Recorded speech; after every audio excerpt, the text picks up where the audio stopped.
έτοιμο το ρακόμελο μας. Αναμένω. Τώρα, όσο το αφήνετε να καίει, τόσο πιο μαλακό γίνεται το ρακόμελο. Δηλαδή, εξατμίζεται το αλκοόλ και γίνεται πιο γλυκόπιτο. Εμείς το προτιμάμε λίγο πιο δυνατό. Τώρα, όσοι είναι ρυψοκίνδυνοι, το σερβίρουν κατευθείαν με τη φωτιά. Προσοχή να μην καείτε.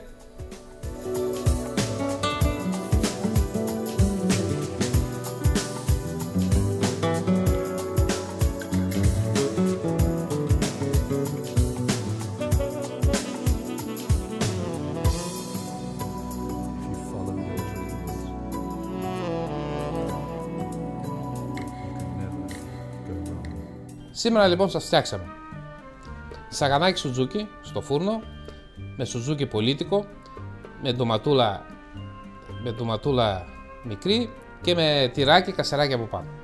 Επίσης φτιάξαμε κοτοπολάκι μπιστρό που το σερβίρουν πολύ ωραία στο κατάλογο μας στο απέριτο και δείξαμε και το περίφημο ρακόμελο, πώς γίνεται. Αυτά στην εκπομπή Απέριτες Γεύσεις, η οποία θα σας συνοδεύει κάθε εβδομάδα τώρα και θα προσπαθούμε να δείξουμε εύγευστες και απέριτες γεύσεις. Ευχαριστώ πάρα πολύ. Καλό σας βράδυ.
Γεια σας!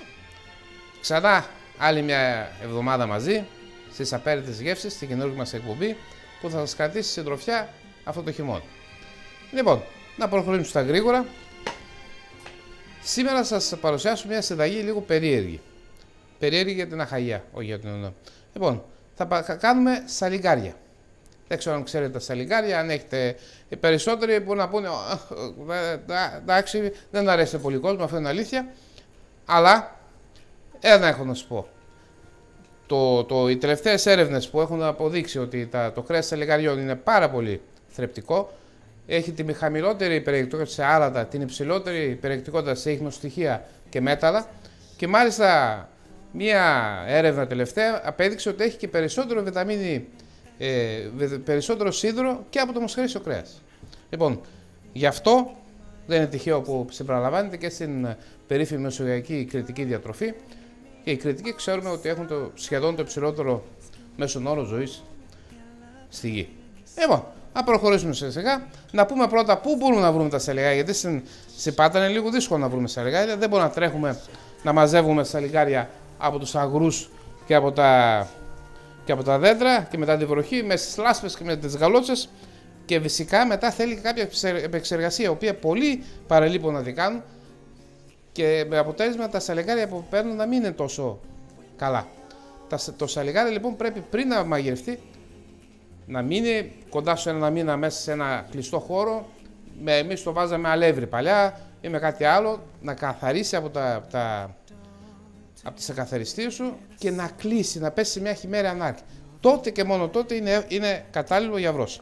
Λοιπόν, όλα αυτά όμως μπορείτε να τα προσπεράσουμε αγοράζοντας σε έτοιμα σαλιγκάρια. Τώρα πια σε όλη την Ελλάδα πρέπει να το έχετε ακούσει ότι υπάρχουν και αυτά τα σαλιγκαροτροφία, τα οποία βγάζουν σαλιγκάρια έτοιμα προς βρώση. Όταν λέω έτοιμα προς βρώση, τι δηλαδή, έχουν καθαρίσει, έχουν κλείσει τα σαλιγκάρια, έχουν περάσει τη χειμέρια ανάρκη και είναι έτοιμα πια καθαρά για να τα καταναλώσω. Εγώ βρήκα κάτι τέτοια σαλιγκάρια εδώ στην εγχώρια αγορά, τα βρήκα σε ένα σούπερ μάρκετ. Υπάρχει κάπου εδώ κοντά στην Πάτρα, στην Αλυσσό νομίζω, υπάρχει ένα σαλιγκοτροφείο. Λοιπόν, βρήκα αυτά τα δύο τα προϊόντα από αυτόν. Αυτά εδώ είναι σαλιγκάρια, βλέπετε, μέσα σε πυριονίδι, ζωντανότατα. Τα κρατάς μέσα στο ψυγείο, δεν ξέρω για πόσο λέει. Για 3 μήνες μπορεί να μείνουν μέσα στο ψυγείο. Αυτά εδώ. Και αυτά εδώ είναι έτοιμα ακριβώς όπως σας έλεγα. Δηλαδή, αυτά έχουν φάει, έχουν πέσει σε χειμέρια ανάρκη και έχουν κλείσει το στόμιό τους μπροστά. Όταν είναι δηλαδή αυτό εδώ έχει κλείσει, βλέπετε εδώ υπάρχει μία. Αυτό τότε το σαλιγκάρι είναι έτοιμο για βρόση. Τώρα, πώς θα λειτουργήσουμε τώρα εμείς για να τα καταναλώσουμε. Θα πάρουμε αυτά εδώ τα σαλιγκάρια και θα τα βάλουμε μέσα σε καμιά ωρίτσα, μέσα σε κρύο νερό. Μόλις μπουν στο κρύο νερό, αυτά εδώ τα σαλιγκάρια που είναι κλειστά και φαινομενικά νεκρά, κοιτάξτε τι θα γίνει. Θα βγούνε από το κέλυφος. Βλέπετε, και μάλιστα εδώ 2 πήραν τον δρόμο να φύγουν. Λοιπόν, μόλις βγουν από το κέλυφος, με ένα μαχαιράκι καθαρίζουμε τις πετσούλες που έχουν γύρω-γύρω και είναι έτοιμα να τα καταναλώσουμε. Εδώ όπως είναι, καθαρίζουμε λίγο τις πετσούλες τους, αυτά εδώ, και είναι έτοιμα. Όσα δεν βγουν από το κέλυφό σου, δηλαδή μέσα σε μία ώρα που είναι στο νερό, πάνε να πει ότι είναι νεκρά και δεν τα καταναλώνουν. Αλλά τα περισσότερα είναι ζωντανά, δεν υπάρχει έτσι θέμα. Λοιπόν, εγώ ήδη βέβαια για να προχωρήσουμε, για να μην αργήσουμε, αυτά, μια ίσα ποσότητα με αυτά εδώ, τα έχω βάλει ήδη με λίγο νεράκι και βράζουνε. Δεν θέλει πολύ, 10 λεπτάκια. Τα έχω βάλει ήδη μέσα σε νερό που βράζει για να περάσουν 10-15 λεπτά να βράσουν και να τα χρησιμοποιήσουμε μετά στη συνταγή μας. Η οποία είναι σαλιγκάρια σπετζοφάι. Δεν ξέρετε το σπετζοφάι όλοι. Εμείς θα κάνουμε μια παραλλαγή σαλιγκάρια σπετζοφάι. Θα δείτε τώρα πώς θα το φτιάξω. Λοιπόν, τα παίρνω αυτά, δεν χρειάζεται άλλο να τα δούμε. Καταλάβατε όλοι. Ωραία. Παίρνω και τα σαλιγκαράκια μας. Τώρα, τα υλικά, σας είπα, ήταν τα σαλιγκάρια, γύρω στα 100 γραμμάρια, πόσα θέλετε. Εδώ έχουμε πιπεριά πράσινη και κόκκινη, ένα κρεμμύδι και μια ντομάτα. Μαϊντανός, ελαιόλαδο, οπωσδήποτε, και λευκό κρασάκι. Αλάτι, πιπέρι, όσο μας χρειάζεται. Λοιπόν, προχωράμε σιγά σιγά. Εδώ ήδη βράζουν τα σαλιγκαράκια όπως είπαμε. Βάζουμε όμως εμείς σε ένα άλλο τηγανάκι μια φωτιά και προχωράμε να φτιάξουμε τη συνταγή μας. Είπαμε για τα σαλιγκαράκια μας. Λοιπόν, προχωράμε τώρα στη συνταγή μας. Το κλασικό το σπετζοφάι ξέρετε πως είναι. Με πιπεριά, κρεμμύδι και ντομάτα. Λοιπόν, ίδια ακριβώς τεχνική θα χρησιμοποιήσουμε και εδώ. Θα βάλουμε την πιπεριά μας. Ανάψουμε το λαδάκι μας με ένα εδώ. Δεν θέλει να κάτσει αυτό. Εδώ, ανάβουμε το τηγανάκι μας. Μέχρι να ζεσταθεί το μπόλικο λαδάκι ελαιόλαδο. Το θέλει αυτό το φαΐ. Γιατί στην ουσία είναι λαδερό φαΐ. Τα σαλιγκάρια είναι και νηστίσιμα, ξεχάσαμε να το πούμε. Τα σαλιγκάρια ανήκουν στα λαδερά φαγητά. Λοιπόν, καθαρίζουμε εδώ και τις πιπεριές μας.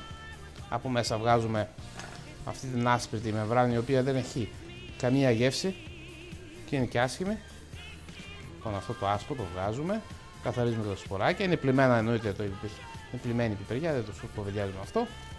Λοιπόν, και κόβουμε την πιπεριά μας σε κομμάτια, όχι πολύ ψηλά, να βαστάει η πιπεριά, να φαίνεται μέσα στη γεύση. Εδώ. Ξανά μεγάλα κομματάκια. Το ίδιο θα κάνουμε και με την κόκκινη την πιπεριά. Έτσι. Εντάξει, δεν θα χρησιμοποιήσω όλη την κόκκινη πιπεριά γιατί είναι πολύ. Σε χοντρά κομμάτια. Εδώ. Και ρίχνουμε μέσα στο λάδι. Να τσιγαριστούν σιγά σιγά μέχρι να γίνουν και τα λιγαράκια. Όσο ώρα τσιγαρίζουν, το κόβουμε και το κρεμμύδι.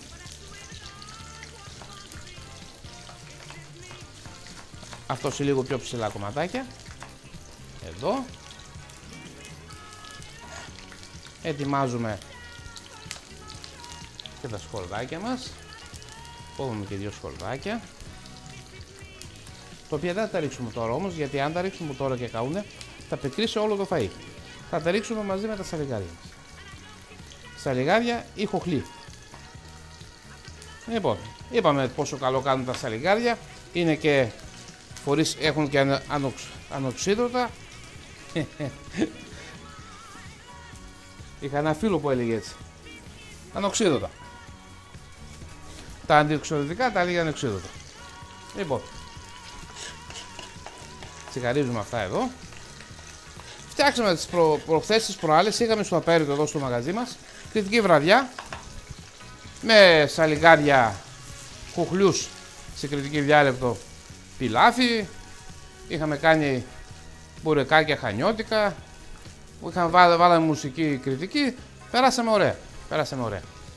Λοιπόν, εμένα προσωπικά μου αρέσουν πάρα πολύ τα σαλιγάρια, δεν ξέρω για σας. Λοιπόν, τσιγαρίζεται εδώ το κρεμμυδάκι με τις πιπεριές και τώρα έχουν περάσει 10 λεπτά, έχουν βράσει τα σαλιγαράκια μας και τα μεταφέρουμε από την κατσαρολίτσα που βράζουν μέσα κατευθείαν στα λαχανικά μας, για να πάρουν και αυτά η γεύση μέσα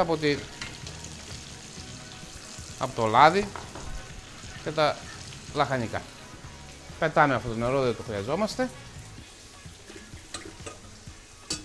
Πολύ ωραία. Εδώ ανακατεύουν τα σαλιγάρια μέσα για να μπει το λάδι μέσα στα σαλιγάρια, γιατί ως γνωστόν έχουν το κέλυφος και παίρνει μέσα και λαδάκι. Λοιπόν, τα ανακατεύουμε καλά. Τώρα που ρίξαμε τα σαλιγαράκια, θα ρίξουμε και το σκορδάκι μας. Ωραία, να τσιγαριστεί και αυτό. Θα κόψουμε λίγο μαϊντανό. Τα κοτσανάκια από το μαϊντανό μην τα πετάτε. Έχουν την ίδια ακριβώς γεύση όπως και τα φιλαράκια. Απλώς δεν είναι σκληρά αλλά μπορείτε σε μια σάλτσα, σε ένα μαγειρευτό, σε ένα κοκκινιστό. Όταν θέλετε να δώσετε γεύση, να τα δέσετε μαζί, να τα πετάξετε μέσα στο φαγητό, να πάρει γεύση το φαγητό από το μαϊντανό και μετά να τα βγάλετε. Να κάνετε αυτό εδώ το πραγματάκι δηλαδή. Να κάνετε αυτό εδώ, έτσι. Κάνετε ένα κόμπο, τα δένετε και το πετάτε μέσα στη κατσαρόλα. Και μετά όταν τελειώσει το φαγητό, το ψαρεύετε με μια σπατολίτσα και το πετάτε. Και έχετε τη γεύση μέσα του μαϊντανού χωρίς να έχετε, γιατί μερικά παιδάκια και δεν τα τρώνε το μαϊντανό και μόλις το δουν μέσα στο φαγητό δεν το τρώνε. Ενώ έτσι έχετε και τη γεύση του μαϊντανού χωρίς να φαίνεται ο μαϊντανός. Λοιπόν, ψιλοκόβουμε το μαϊντανό μας εδώ.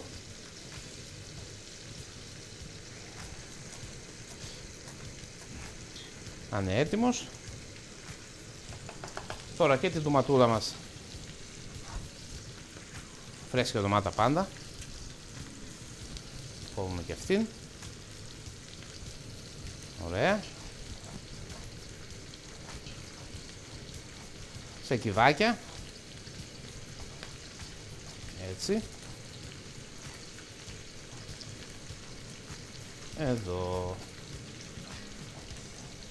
Πολύ ωραία. Αν και η εβδομάδα δεν είναι τώρα της εποχής της, εγώ πάντα την προτιμώ από την κονσέρβα. Δεν ξέρω, πείτε με παράξενο, αλλά μου αρέσει πιο πολύ να είναι η αίσθηση της ντομάτας φρέσκας μέσα στο φαγητό. Λοιπόν, ρίχνουμε τώρα και την ντομάτα μέσα. Έχουμε αλακώσει ήδη, έχει γελίσει το κρεμμύδι, οπότε ρίχνουμε και τη ντοματούλα. Έτσι. Όλα τα ζουμάκια. Πολύ ωραία. Καθαρίζουμε και το ξύλο μας. Καθαριότηση είναι μισή αρχοντιά. Η άλλη μισή είναι τα λεφτά, αλλά τι να κάνουμε αυτή την εποχή. Μας λείπουν λίγο τα λεφτά, τουλάχιστον μας έχουν την καθαριότητα. Λοιπόν, πάει και αυτό. Ρίχνουμε και το μαϊντανό μας. Όπως βλέπετε ακόμα δεν το έχω ανακατεύσει. Όλα στην ώρα τους. Αλατάκι. Το αλατάκι περιορέξεως, όπως λένε, κολοκυθόπιτα. Εγώ βάζω λίγο πάντα το τσιμπάω. Πιπεράκι και αυτό ανάλογα με το πόσο σας αρέσει. Πολύ ωραία. Και για τα υγρά τους θα ρίξουν και λίγο λευκό κρασάκι. Γύρω στα 100 γραμμάρια. Δείτε τι ωραίο χρώμα έχουν πάρει οι πιπεριές και το κρεμμύδι. Το ανακατεύουμε και τα αφήνουμε τώρα να βράσει.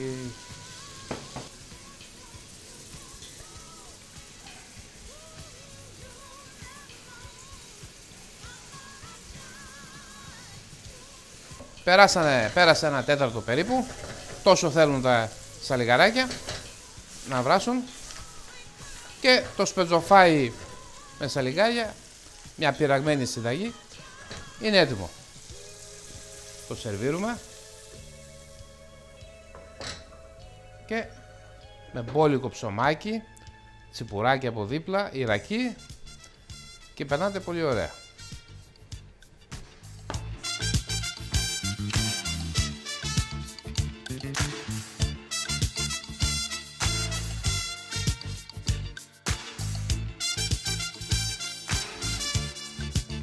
Τελειώσαμε τα σαλιγάρια σπετζοφάι και τώρα θα προχωρήσουμε σε μια άλλη παραδοσιακή συνταγή ελληνική, η οποία είναι η ομελέτα άνδρου, φρουτάλια όπως τη λένε εκεί, η οποία είναι ομελέτα με πατάτες και λουκάνικο.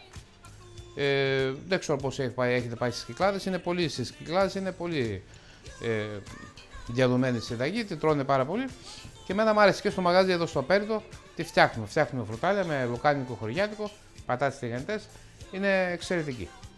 Λοιπόν, και εμείς πάντα προτιμάμε τις ελληνικές συνταγές και όχι τις ξενόφερτες. Λοιπόν, να πούμε σιγά σιγά τα υλικά μας. Δεν είναι πάρα πολλά. Είναι γύρω στα 150 γραμμάρια λουκάνικο, μία πατάτα καθαρισμένη, λίγο κρεμμυδάκι προαιρετικό. Εμείς στο μαγαζί δεν βάζουμε, αν θέλετε εσείς βάλτε. Δίνει πιο έντονη γεύση. Στο μαγαζί δεν βάζουμε γιατί εμείς πρέπει να είμαστε λίγο σαν τους πολιτικούς. Πάμε με το περισσότερο κόσμο. Στο περισσότερο κόσμο δεν αρέσει το κρεμμύδι μέσα, οπότε πάμε ό,τι θέλει ο λαός. Λίγο τυράκι καπνιστό, αυτό εδώ είναι με τσοβόνε και 3 αυγά, 3 αυγουλάκια. Ελαιόλαδο πάντα και λίγο σπορέλι. Λοιπόν, να προχωρήσουμε σιγά σιγά, να κάνουμε σιγά σιγά τη συνταγή μας, να δείξουμε πώς γίνεται. Θα βάλουμε φωτιά σε ένα τηγανάκι. Θα βάλουμε το ελαιόλαδο μας μέσα. Βάλτε αρκετό ελαιόλαδο, δεν το μετλυπηθείτε. Εντάξει. Ελαιόλαδο πάντα ελληνικό, καλής ποιότητας. Θα πάρουμε τη πατάτα και θα δικόψουμε σε ψηλές φετούλες. Έτσι. Και όπως είναι, θα βάλουμε μέσα στο λάδι. Εδώ υπάρχει μια ιδιαιτερότητα σε κρύο λάδι. Καλό είναι στο κρύο λάδι και όχι ζεστό, να μην κάψει πολύ το λάδι. Γιατί τι θέλουμε? Θέλουμε να μαγειρευτεί η πατάτα, όχι να τηγανιστεί να γίνει σκληρή, αλλά να μαλακώσει μέσα στο λάδι Ναι, με ένα τηγανιστή να γίνει μαλακιά. Θα το δείτε πώς.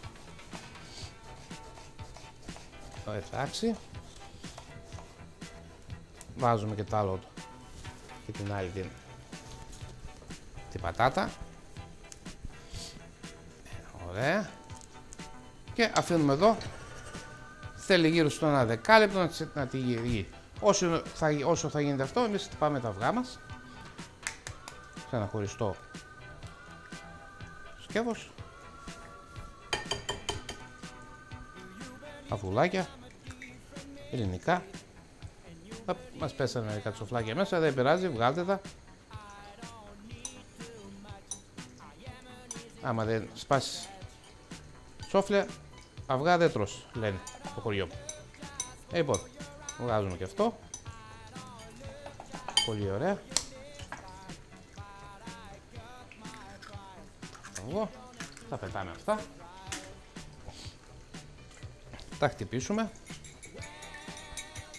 Λοιπόν, θα ξυλίσουμε να χτυπάμε τα αυγά. Μια οικονομική συνταγή είναι αυτή. Με γεύση και οικονομία τώρα βέβαια, γιατί εντάξει, τα αυγουλάκια, λουκάνικο, δεν είναι ακριβά όλα τα υλικά. Προσπαθούμε να βάλουμε φτηνές συνταγές με υψηλή περιεκτικότητα σε γεύση. Ωραία, χτυπάμε τα αυγουλάκια μας. Βάζουμε αλατάκι οπωσδήποτε. Δεν ξέρω, για σας αλλά εγώ το αλατάκι το χρησιμοποιώ, όχι πάρα πολύ, αλλά όσο χρειάζεται. Λίγο πιπεράκι, με το αυγό πάει πάρα πολύ. Ωραία. Συνεχίζουμε το χτύπημα. Δεν χρειάζεται πάρα πολύ χτύπημα, έτσι να φρατέψουν λίγο τα αυγουλάκια. Εδώ. Τώρα, όπως βλέπετε εδώ, οι πατατούλες έχουν αρχίσει και μαγειρεύονται. Βέβαια. Παίρνουνε, δεν μπορείτε να μυρίσετε τη μυρωδιά που δίνουν το ελαιόλαδο που τηγανίζεται με την πατάτα. Έχει ξεχωριστή μυρωδιά.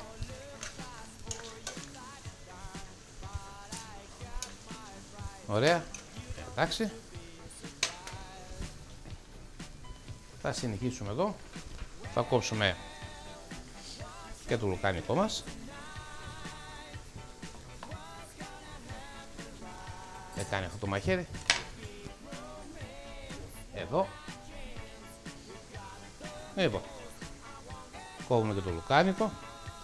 Χωριά το λουκάνικο πάντα, δεν εννοείται τώρα παραδοσιακή ελληνική συνταγή να βάλουμε λουκάνικο από αυτά τα έτοιμα που είναι μέσα στη συσκευασία. Χωριάτικα λουκάνικα υπάρχουν, δόξα τω Θεώ, μπόλικα. Λοιπόν, κόβουμε και το κρεμμύδι μας σε ψηλές φετούλες. Αυτό να το πάρουμε εδώ, μας εμποδίζει, μας κρύβει το πλάνο. Εδώ. Πατατούλες εδώ, όπως βλέπετε, αρχίζουν να παίρνουν χρώμα. Εδώ. Τώρα θα ρίξουμε και το λουκάνικο μέσα. Εξαιρετικά. Έτσι. Θα τσιγαριστεί λίγο το λουκάνικο και θα βάλουμε και το κρεμμυδάκι. Προαιρετικά. Πολύ ωραία. Εδώ θα χρειαστεί να κάνουμε λίγη υπομονή. Εντάξει. Όσο ώρα περιμένουμε, θα βάλουμε και λίγο κρασάκι το προηγούμενο που μας περίσσεψε. Λευκό κρασάκι, ωραίο. Τι το καλύτερο, να μαγειρεύουμε και να παίρνουμε και λίγο κρασάκι. Γεια μας. Λοιπόν, κοντεύουν αυτά. Βλέπετε, πρέπει να τηγανιστούν καλά. Βλέπετε, έχει αρχίσει και παίρνει μυρωδιά. Παίρνουν χρώμα οι πατάτες. Να μην μας ξεφύγουν και πάρουν πάρα πολύ. Τα προσέχουμε, τώρα από πάνω είμαστε. Θα καθαρίσουμε και το τυράκι μας να είναι έτοιμο. Τη βγάζουμε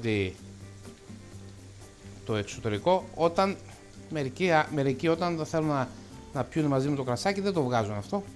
Όταν όμως είναι να μπει σε φαγητό, καλό είναι να βγει, γιατί δεν λιώνει η εξωτερική, η κόρα αυτή του τυριού δεν λιώνει μέσα στο φαγητό, οπότε καλό είναι να τη βγάζω. Ωραία. Έτοιμο το τυράκι. Το κόβουμε σε κύβους μικρούς. Έτσι. Τώρα εδώ μπορεί να βάλετε και ό,τι άλλο τυρί θέλετε. Θέλετε να βάλετε φέτα. Θέλετε να βάλετε, αλλά εγώ φέτα δεν θα προτιμούσα, επειδή είναι ήδη έντονη η γεύση και του λουκάνικου και του κρεμμυδιού. Θα προτιμούσα ένα πιο μαλακό τυρί, όπως είναι αυτό το μετσοβόνε ή ένα κασέρι ή έστω και μια γραβιέρα.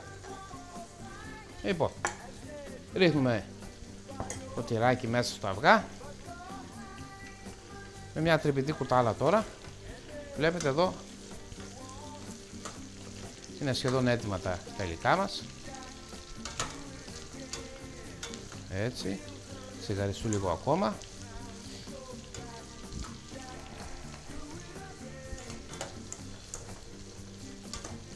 Θέλει λίγο υπομονή να τηγανιστεί το λοκάνικο, μην το φάμε και ομό. Ωραία.